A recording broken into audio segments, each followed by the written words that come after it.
बोलिए सदगुरुदेव की जय। साहब। कहत कबीर, सुनो भाई साधो, जगत बना है मन से। मन से जगत बना है। मैं आपको ये योगा वशिष्ठ का एक और वृत्तांत बताना चाहता हूं जिससे मेरी बात की पुष्टि होती है। हे रघुनंदन, कितने आश्चर्य की बात है। मिथ्या जगत व्यवहार सत्य, व्यवहार में सत्य प्रतीत होता है। ठीक वैसे ही कितना भी अकलमंद आदमी स्वप्न देखे, जबकि स्वप्न मिथ्या है, वो केवल हमारी अज्ञानमय कल्पना है, पर सत्य प्रतीत होता है। कहत कबीर, सुनो भाई साधो, जगत बना है मन से। साहब की वाणी। अभी यहाँ वशिष्ठ जी एक बहुत सुंदर उदाहरण दे रहे हैं, वही मैं आपको समझाना चाहूंगा। और जो आत्मा सत्य रूप है वह असत्य रूप प्रतीत होती है। आत्मा सत्य है, असत्य रूप क्यों प्रतीत हो रही है? शरीर को धारण करने के कारण। देह धरे का दंड है, देह धरे का दंड है, भुगतत है सबको। ज्ञानी भुगतत ज्ञान से, मूर्ख भुगतत रोए। देह धरे का दंड है और ये आत्मा सबकी अधिष्ठा और सबको धारण करने वाली है। भावना अनुसार उसमें जगत प्रतीत होता है। हे रघुनंदन, जिस तरह जल और तरंग में कोई भेद नहीं, उसी तरह ब्रह्म और जगत में भी कोई भेद नहीं। अब जगत को ब्रह्ममयी क्यों कहा? मैंने उस दिन भी बोला था। इस समय आपकी आत्मा जो है वो जगत में व्याप्त है। जो सूर्य चंद्रमा आदि भास कर रहे हैं, ये केवल आत्मा की ताकत से भास हो रहा है और मन से भी है।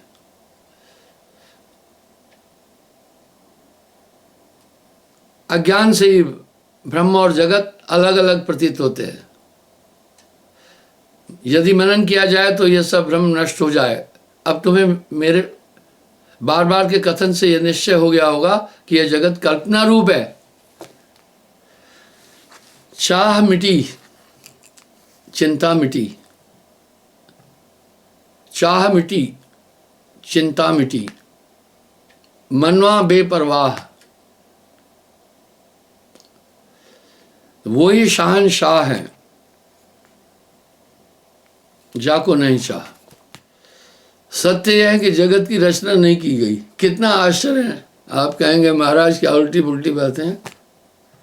इसलिए मैं संवाद उठाया हूं योगा वशिष्ठ के माध्यम से, प्रमाणित करने के लिए अपनी बात। आत्मा ही सब में व्याप्त है, अपने रूप में आप स्थित होने रहने वाली आत्मा है। हम जगत का आभास किससे कर रहे हैं? कर्म ज्ञान इंद्रियों से ना। शरीर की ये बनावट है। आप देखते हैं रोबोट चल रहा है ना, रोबोट सजीव नहीं है, पर रोबोट का संचालन सजीव ताकत करती है। वो सर्वथा रोबोट से बहुत दूर बैठी हुई है। अभी चाइना एक टेक्नोलॉजी विकसित कर रहा है। युद्ध में सैनिकों की जगह रोबोट लड़ेंगे। वो इतने ताकतवर होंगे कि उनकी ताकत का मिसाल नहीं दिया जा सकता। इतने शक्तिशाली होंगे, वो थकेंगे भी नहीं। इसका मतलब है भविष्य में होने वाला युद्ध वैज्ञानिक युद्ध होगा। अभी तो खैर वैज्ञानिक कह रहे हैं फ्यूचर का युद्ध सैटेलाइट अंतरिक्ष युद्ध होगा, पृथ्वी का नहीं होगा। आने वाले समय में अंतरिक्ष युग होगा, युद्ध होगा।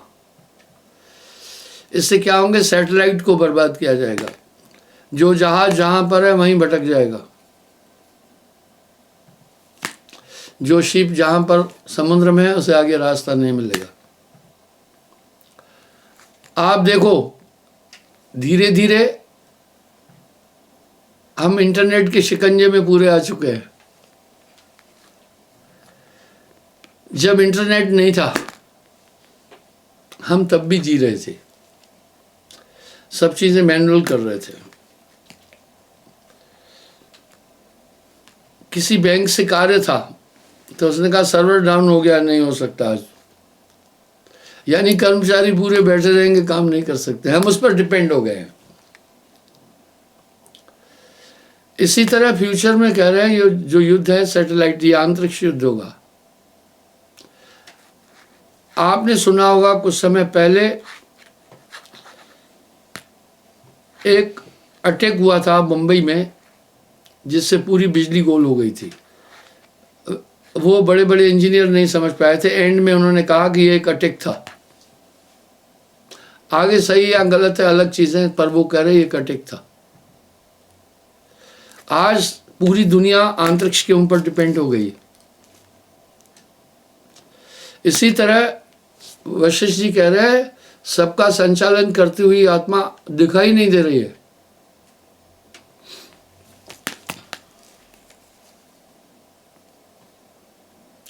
आत्मा ही सब में व्याप्त है, पर कमाल की बात कर रहे हैं वशिष्ठ जी, और अपने स्वरूप में ही स्थित है। वाह, दोहरी बात हो गई। पहली बात तो ये कह रहे हैं कि आत्मा जगत में व्याप्त है, ये पूरा जगत ही ब्रह्म और आत्म रूप है, व्याप्त हो गई जगत में।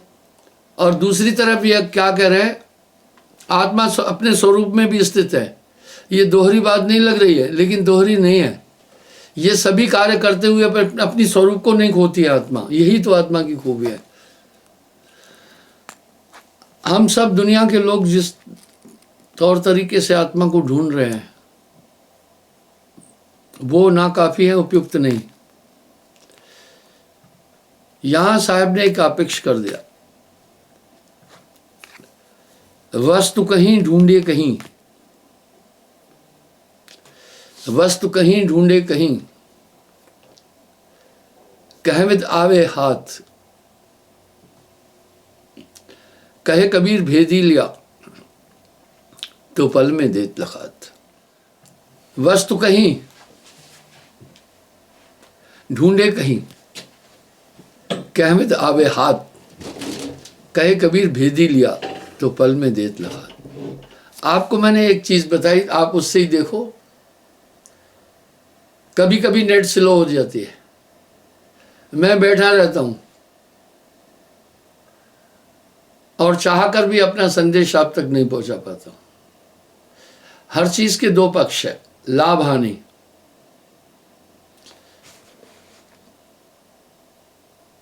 आत्मा ही सब में व्याप्त है, अपने स्वरूप में स्थित है। ठीक वैसे ही सूर्य अपने स्वरूप में स्थित है, पर वो पूरा ब्रह्मांड भी सूर्यमय है। हम सौर मंडल में हैं।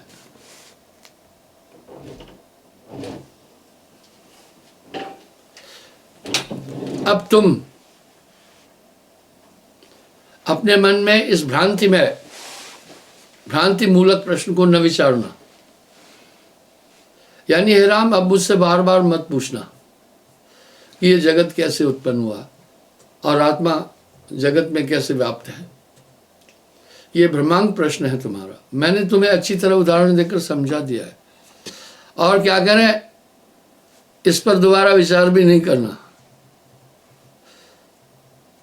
ये जगत किस प्रकार उत्पन्न हुआ, कहाँ से आया और इसकी रचना कब हुई, अब तो तुम अपने चित्त को एकाग्र करो और उसे भ्रमित न होने दो। बस, वाह।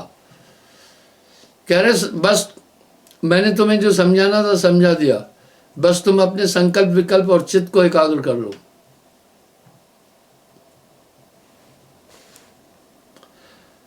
और उसे भ्रमित न होने दो। केवल इसी विचार में निम्न हो जाओ कि यह जगत ही निवृत्ति किस प्रकार हो सकती है। वस्तु कहीं ढूंढे कहीं, कहविद आवे हाथ। वस्तु कहीं ढूंढे कहीं, कहविद आवे हाथ, कहे कबीर भेदी लिया तो पल में देत लखात।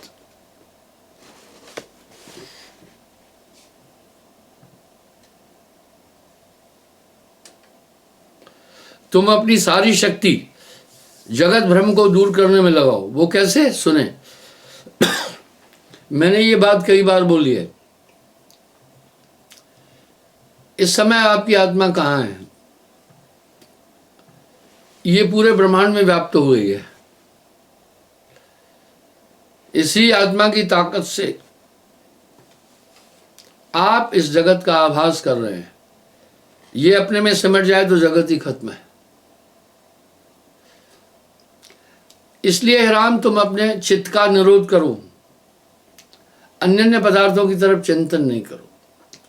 यहां साहब कैसे कह रहे हैं? चिंता तो सतनाम की, चिंता तो सतनाम की, और न चितवे दास, जो कुछ चितवे नाम बिन वही काल की फास। फिर कैसा सुंदर एक ही शब्द में पूरा कर रहे हैं साहब। कह रहे हैं मन की तरंग मार दे, बस हो गया भजन। आदत बुरी सुधार ले तो हो गया भजन।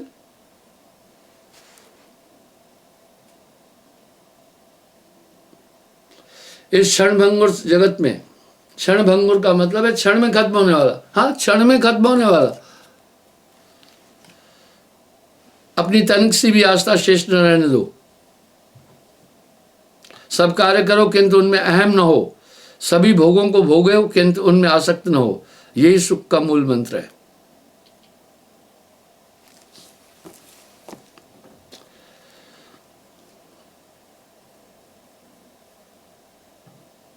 इसी के अनुसार अपने जीवन को बनाओ। तुम ब्रह्मरूप हो, मैं ब्रह्मरूप हूं, ये सारा जगत ब्रह्मरूप है, आत्मा व्याप्त है। वह आत्मा ही मन की भावना के अनुसार नाना प्रकारों में व्याप्त हो रही है। आत्मा ही मन की भावनाओं के अनुसार नाना रूपों में व्याप्त हो रही है। हम एक होते हैं, लेकिन कांच मंदिर में जब पहुंचते हैं तो मकान में, तो हमारे अनेक प्रतिबिंब सेम वैसे ही दिखते हैं।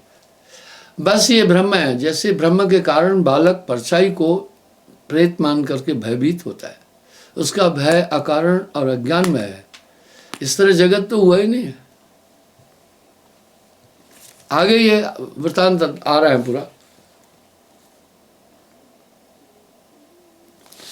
मन के विकारों के वश में न होकर उसका दमन करो। हाँ, देखिए क्या बात कर रहे हैं वशिष्ठ जी। और ये दुनिया, ठेलुआ गुरु जी कह रहे हैं मन प्रसन्न रखो। मन की तरंग मार दो तो हो गया भजन। आदत बुरी सुधार लो तो हो गया भजन। आया है तू कहां से और जाना है कहां, इतना सा बस विचार ले तो हो गया भजन।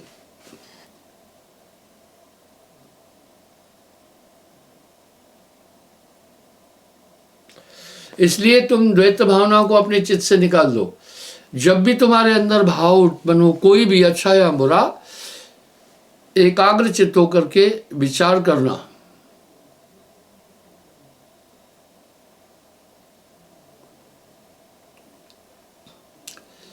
एकाग्र चित्त होकर के चिंतन करना।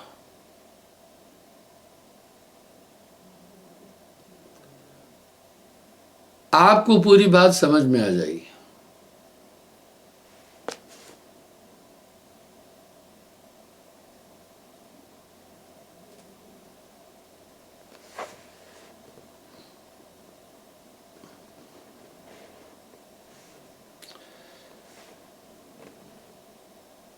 कोई अभिलाषा अपने अंदर न रहने दो।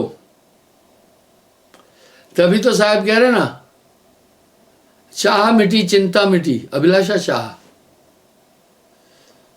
चाह मिटी चिंता मिटी, मनवा बेपरवाह। वही शहंशाह है जिसको ना ही चाह।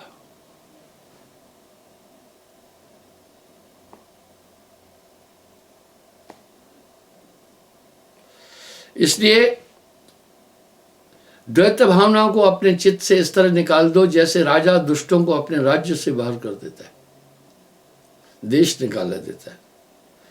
महर्षि वशिष्ठ के वचनों को सुनकर रघुवीर बोले, हे महामुने, आपका कथन सर्वथा सत्य ही है, किंतु मेरे मन में अभी तक शंकाओं का यथोचित समाधान नहीं हो सका है। राम जी कह रहे हैं लेकिन मेरे आपका समझाना ठीक है, लेकिन अभी तक मेरे अंदर की शंकाओं का यथाउचित समाधान नहीं हुआ है। हे तत्वज्ञ ज्ञानी, आप बार बार जो यह कहते हैं कि यह जगत ब्रह्म से उत्पन्न हुआ है, सो तो ठीक है, किंतु ब्रह्म से उत्पन्न होकर भी इससे भिन्न नहीं है, यह बात समझ में नहीं आ रही। भाव उनका यह है, अगर ये जगत ब्रह्म से उत्पन्न है तो इतनी अनीतियां जगत में आ रही है, ब्रह्म के अनुकूल नहीं लग रहा है जगत। यही आश्चर्य है।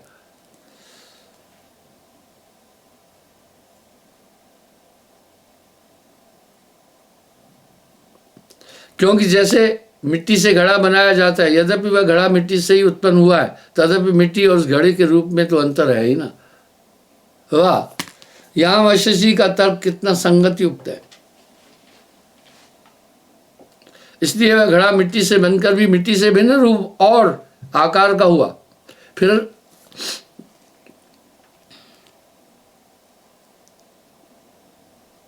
आप किस प्रकार कहते हैं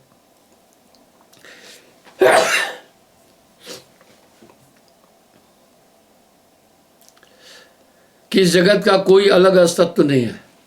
बोल रहे हैं क्या बात कर रहे हैं, जगत दिख रहा है, सूर्य दिख रहा है, चंद्रमा दिख रहा है, सब कुछ हम देख रहे हैं, आप ये कैसे कह रहे हैं कि ये सब स्वप्न होता है।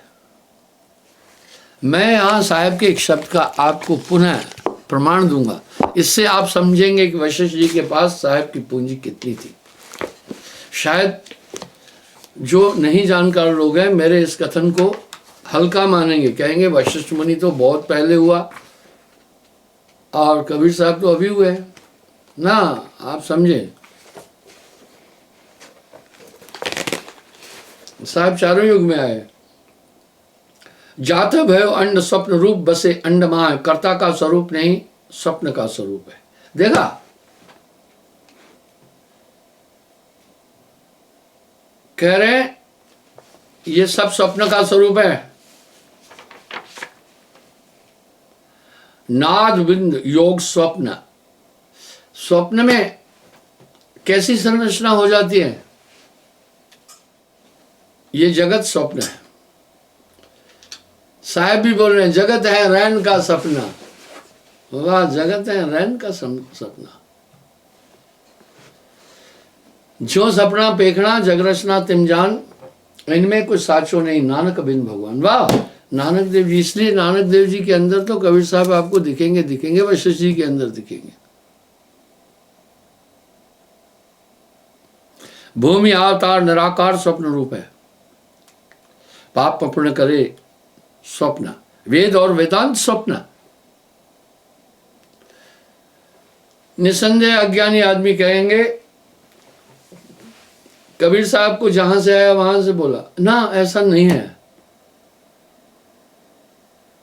ऐसा नहीं है। उन्होंने टू द पॉइंट बात बोली है। भेद बड़ा है बूझ में और भेद कछना है। वाचा और अवाचा स्वप्न रूप स्वरूप है। आप देखिए ना, जो मैं ये शब्द बोल रहा हूं पहले मेरे अंदर उसकी स्फुरना हुई चित्त में, अब शब्द आकार रूप में बाहर निकले वायु और पृथ्वी तत्व के कारण। यानी मेरे अंदर के विचार जो थे उन्होंने किसको धारण कर दिया, वायु और पृथ्वी तत्व को धारण किया, तो बाहर शब्द ऐसे हो गए। यथार्थ क्या था, इस शब्द का तो आधार मेरे अंदर की तरंगों में था, पर यहां स्थूल रूप में दिख रहा है। इसलिए स्थूल रूप को नाशवान क्यों कहा कि ये तो नाशवान है, पर शब्द को हमारे अंदर के भाव को इसने धारण कर लिया, इसलिए साकार हो गया। पर उस साकार में भी वही चीज नियत थी, अगर वो नहीं होती तो ये नहीं होता था शब्द। चंद्र सूर्य भास स्वप्न, पंच में प्रपंच स्वप्न। हम चांद सूरज को जो कल्पना कर रहे हैं देख रहे हैं वो भी स्वप्न है, पर कहेंगे वो तो यथार्थ में दिख रहा है। ये तो हमारी मन की कल्पना के कारण से उसका ऐसा स्वरूप दिख रहा है। मन की कल्पना से माया ने सहयोग दिया, इस तरह आंखों में ऐसी चीज बनी जिसके कारण से उस चीज को हमने देखा। पर यथार्थ ये था कि इन आंखों को संचालित करने वाली अलग ताकत थी। बस संसार भी ऐसा ही है। स्वर्ग नरक बीच में से सोई स्वप्न रूप है। अब जो साहब आगे बोल रहे हैं वो सुनिए। इसलिए काफी मत मतांतर मेरा विरोध करते हैं, बड़े बड़े धुरंधर मेरा विरोध करते हैं, नाम लेकर विरोध करते हैं। उनको ये पता नहीं है कि डिफॉर्मेशन का केस हो सकता है। मैं नाम तो नहीं ले रहा हूं, मैं कह रहा हूं सामूहिक रूप से। वो मेरा नाम लेकर फोटो रख करके बोलते हैं। ओहंग और सोहंग स्वप्न, हाँ सोहंग भी स्वप्न है, पिंड और ब्रह्मांड स्वप्न, शरीर भी स्वप्न है।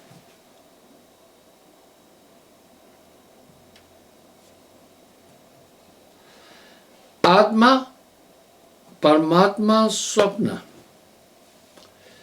यहां भले बड़े बड़े धुरंधर गश खा जाएंगे, यहां आत्मा और परमात्मा को भी स्वप्न बोल रहे हैं। हमें देखना होगा आत्मा किसकी संज्ञा है। जब हमारी चेतन सत्ता मन को धारण करती है तो इसकी संज्ञा आत्मा है। और यहां इसलिए साहब आत्मा को स्वप्न कह रहे हैं। परमात्मा किसकी संज्ञा है? निरंजन की, वो भी स्वप्न है।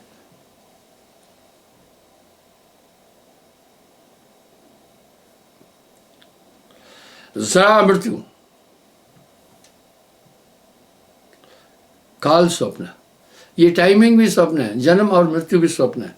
गुरु शिष्य बोध स्वप्न। अरे भैया ये कैसी बात हो रही है? कह रहे हैं गुरु शिष्य बोध स्वप्न। गुरु शिष्य का जो बोध है वो भी स्वप्न है।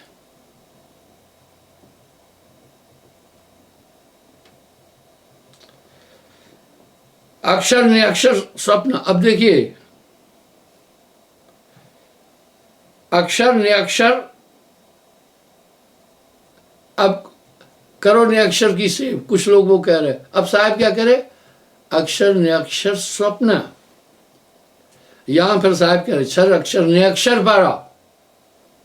अब देखिएगा, क्षर अक्षर ने अक्षर, क्षर माया, अक्षर ब्रह्म, निरक्षर निरंजन, क्षर अक्षर ने अक्षर पारा, विनती करे थे दास तुम्हारा। ये सब कपोल कल्पित बातें नहीं है। मैं आगे उनका एक रहस्य आपके सामने रखूंगा, आप समझना। इसी तरह साहब ने क्या कहा? कुछ कह रहे तुरिया में चले जाओ, वहां आनंद है। ना ना ना ना ना, साहब तुरिया को भी एक सीमित अवस्था बोल रहे हैं, वो भी ब्रह्मांक है। फिर तुरियातीत महाप्रज्ञा, साहब ने उस महाप्रज्ञ को भी स्वप्न कहा। इसलिए एक वाणी में क्या कह रहे हैं? तुरियातीत ताह के पारा, तुरियातीत ताह के पारा, विनती करें दास तुम्हारा। उस महाप्रज्ञ तक भी योगेश्वर पहुंचे हैं। साहब कह रहे उसके पार है, वो भी स्वप्न है। और ये साधारण आदमी को साहब ज्ञान नहीं दे रहे। गोरखनाथ जी से गोष्ठी है। कहत कबीर सुन गोरख वचन मम, स्वप्न से परे सत्य रूप सत्यभूप है सच्चा राजा। सोई सत्यनाम सतलोक बीच भाषा करे, नहीं आवे नहीं जाए वही सत्य रूप है। आवे न जाए, मरे ना जन्मे, सोई निज पियो हमारा है।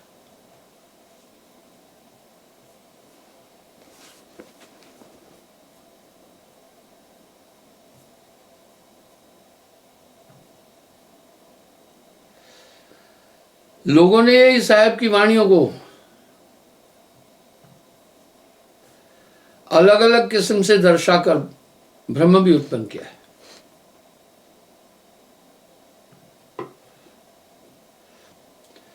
छल अंसा सतलोक हमारे छोड़े ये संसार।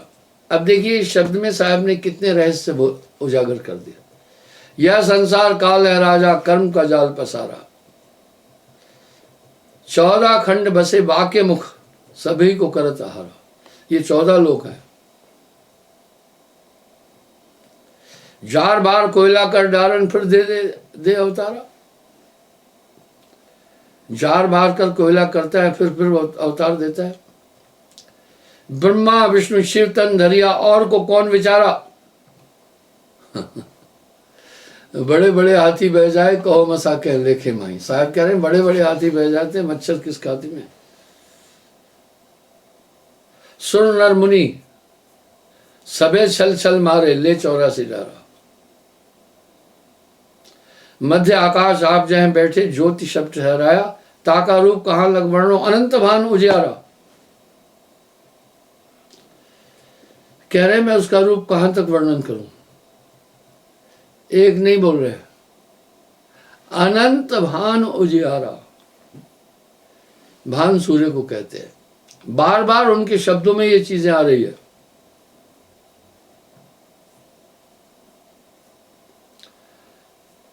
श्वेत स्वरूप शब्द जहाँ फूले, हंसा करत बिहारा। कोटिन चंद्र सूर्य छिप जही हैं, एक रोम उजियारा।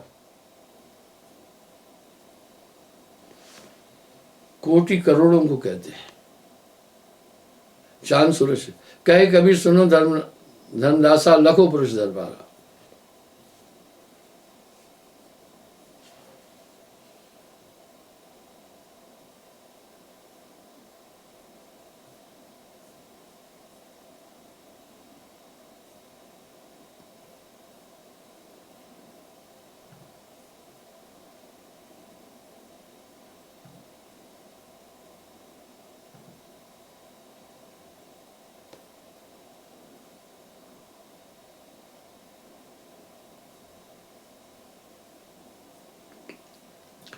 अद्भुत मार्ग योग विहंगम मैं तुमको समझाऊंगा।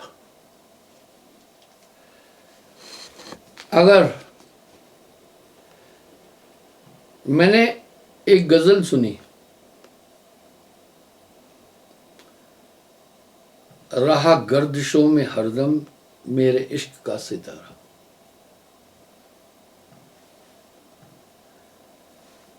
मुझे उसकी टोन ध्यान में आई।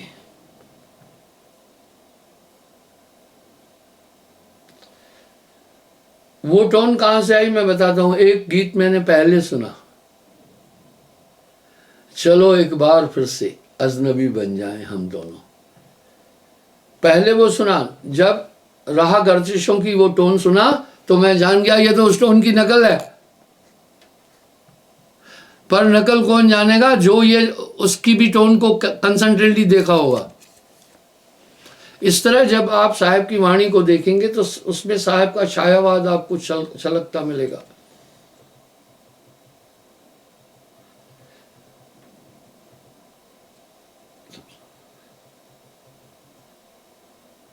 प्रकृति आधार तो छुड़ाऊं, निज स्वरूप ठहराऊंगा। कह रहे प्रकृति का आधार से हटाकर तुम्हें निज स्वरूप मिलेगा। सूरत उलट के गगन चढ़ाऊं, डोर मकर धरवाऊंगा। पिंड ब्रह्मांड शून्य जो 68 ताहों पर बैठाऊंगा।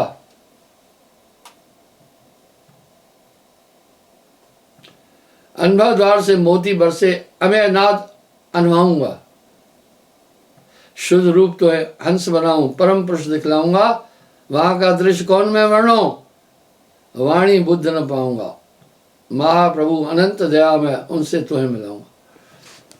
हालांकि ये शब्द परमानंद जी का है, लेकिन अगर आप देखेंगे तो जितने भी संत हैं उन सब ने साहिब की वाणी का अनुकरण किया, थोड़ी थोड़ी भिन्नता की उसमें दर्शाया। मैं संगत से एक प्रार्थना करूंगा, सूचना देता हूं।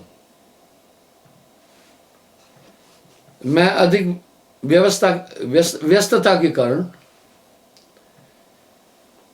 इस बार गोंडा नहीं जा पाया, लेकिन मैं भोपाल और दिल्ली आऊंगा। ये दोनों प्रोग्राम देने में मुझे सिर्फ 1.5 दिन लगता है। कल बाद दोपहर यहां से मैं फ्लाइट लूंगा, दिल्ली जाऊंगा। दिल्ली से भोपाल की फ्लाइट लेकर शाम 7 बजे भोपाल पहुंचूंगा। 14 तारीख को मैं भोपाल में प्रोग्राम दूंगा। प्रयास रहेगा कि मैं नामदान भी दूंगा, क्योंकि पिछली बार मैं बोल के आया था। 15 अप्रैल सुबह मैं भोपाल से 8 बजे चलूंगा। 9:30 बजे दिल्ली पहुंचकर मैं 11 बजे 10:30 11 बजे झड़ौंदा आश्रम पहुंचूंगा, नजफगढ़।